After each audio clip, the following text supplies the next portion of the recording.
नमस्कार मंडळी तुम्हाला आठवत असेल की अमेरिका आणि भारत या दोन देशात टेरिफच्या संदर्भात एक करार झाला होता आणि टेरिफ्सला अमेरिकेच्या माध्यमातून भारतावरती सुरुवातीला 50% टेरिफ लावण्यात आला होता आणि त्यानंतर तो टेरिफ्स घटवून 18% आणण्यात आला होता.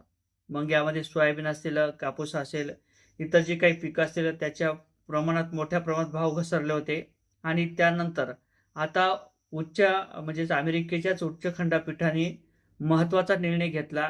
जे काही अमेरिकेने भारतावरती टेरिफ लावला होता, इतर देशावरती टेरिफ लावला होता, तो आता कमी केला जाणार आहे आणि त्या संदर्भात जे काही डोनाल्ड ताते असतील त्यांना सुद्धा खडकावण्यात आलेले.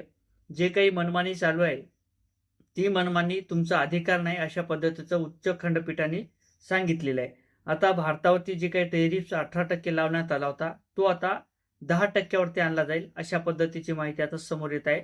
आणि डोनाल्ड तात्या यांनी सुद्धा ते स्पष्ट करताना किंवा स्पष्टीकरण देताना सांगितलेलं आहे. एकंदरीत न्यूजच्या माध्यमातून सध्याची परिस्थिती आलेली आहे. जो काही भारतावरती 18% टेरिफ्स होता, तो आता घटवण्यात आलेला आहे. फक्त 10% एवढा टेरिफ्स आता भारतावरती असणार आहे.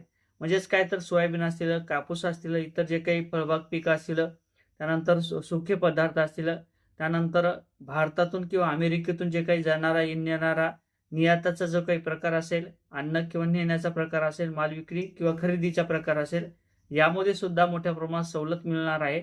आणि भारतावरती जे काही अमेरिकेचा टेरिफ्स असेल, तो आता 10% वरती आणला.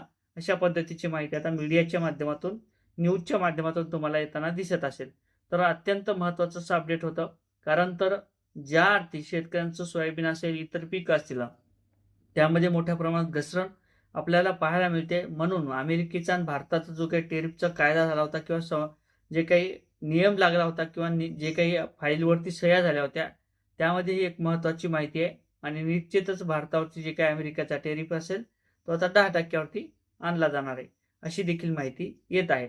तर असेच नवीन अपडेट घेण्याकरता नक्की चॅनलवर नवीन असाल तर चॅनलला सबस्क्राईब करा. व्हिडिओ आवडला तर लाईक आणि शेअर करायला सुद्धा विसरू नका.